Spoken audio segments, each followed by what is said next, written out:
Hello' everyone, আজি মই আপোনালোকৰ ওচৰলৈ এটা চিকেনৰ ৰেচিপি লৈ আহিছোঁ।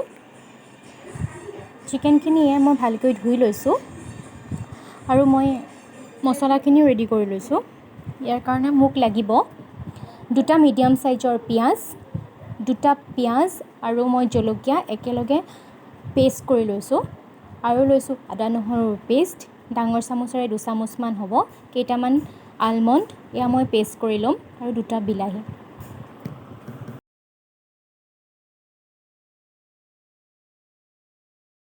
শুকান মছলাখিনি ৰেডি কৰি লৈছোঁ। সেইখিনিৰ কাৰণে লাগিব হালধি গুড়ি, জিৰা, ধনিয়া, চিকেন মছলা, এই গোটেইখিনি ইয়াত মিক্স কৰি লৈছোঁ মই।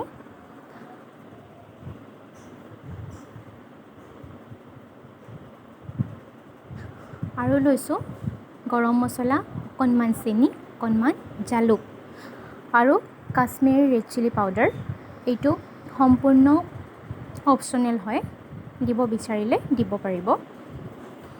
এতিয়া মই কেৰাহী এখন পাতি গৰম হ'ব দিছোঁ। গৰম হৈ অহাত ইয়াত মিঠাতেল দিলোঁ। মিঠাতেলখিনি গৰম হৈ আহোঁতেই ইয়াতে মই পিঁয়াজ দিম। প্ৰথমে পিঁয়াজখিনি দি দিছোঁ। পিঁয়াজখিনি অকণমান গল্ডেন ব্ৰাউন নোহোৱালৈকে ভাজি থাকিব লাগিব। তাৰ পাছতে আদা নহৰু পেষ্ট দিছোঁ মই, এইখিনিও কেঁচা গোন্ধটো যোৱালৈকে ভাজি থাকিম। তাৰ পাছতে মাংসখিনি দি দিম। মাংসখিনি ধুনীয়াকৈ মিক্স কৰি পাছত যিখিনি মই শুকান মছলা দেখুৱাইছিলোঁ সেইখিনি দি দিলোঁ আৰু প্ৰয়োজন মতে নিমখ দিলোঁ। নিমখটো আপোনালোকে নিজৰ আন্দাজ মতেই দিব।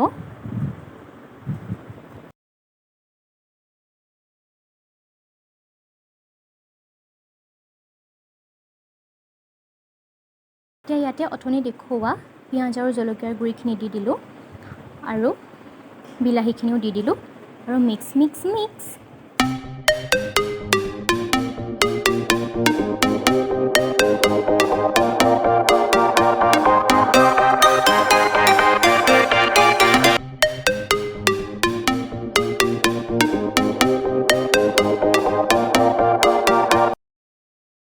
এতিয়া ইয়াতে মই আলু ব্যৱহাৰ কৰিম। আলুখিনিও দি দিলোঁ। দেখিলে আপোনালোকে চিকেনখিনিৰ পৰা পানী ওলাবলৈ আৰম্ভ কৰিছে। এতিয়ালৈকে মই কোনো পানী ব্যৱহাৰ কৰা নাই আৰু পানীখিনি শুকাই নহালৈকে আমি ভাজি থাকিব লাগিব। তেতিয়াহে মাংসটো বহুত ধুনীয়া এটা সোৱাদ হ'ব।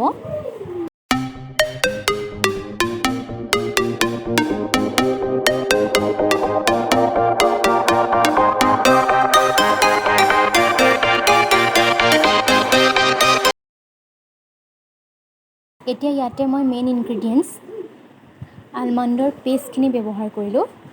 আপোনালোকে এনেকৈ বাৰু চিকেন বনাই খাইছেনে? এবাৰ খাই চাবচোন, খাবলৈ কিন্তু খুবেই সোৱাদ হয়। আহক এতিয়া ভিডিঅ'ৰ লাষ্টখিনি চাই থাকোঁ।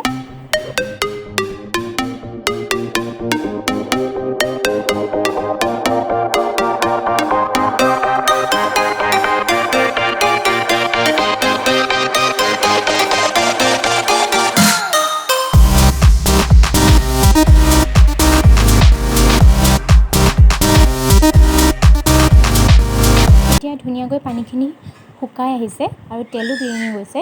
গতিকে ইয়াতে মই এতিয়া গৰম পানী ব্যৱহাৰ কৰিম। আপোনালোকে যিমানখিনি গ্ৰেভি বিচাৰে সিমানখিনিয়ে পানী দিব, নহ'লে এনেকৈও ৰাখি দিব পাৰে। মই অকণমান গৰম পানী ব্যৱহাৰ কৰিম যিহেতু মই জোল কৰিম।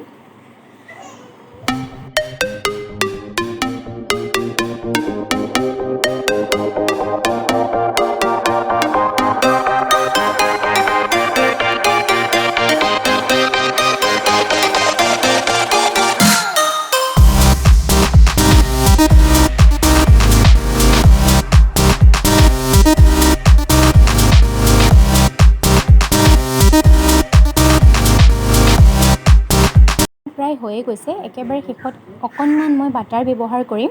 বাটাৰখিনি দিয়াৰ পাছত আৰু বেছি সময় ৰাখিবই নালাগে, মই এনেকৈ ৰাখি দিম। যদি আপোনালোকে আৰু অকণমান কমকৈ গ্ৰেভি বিচাৰে অকণমান শুকুৱাই দিব।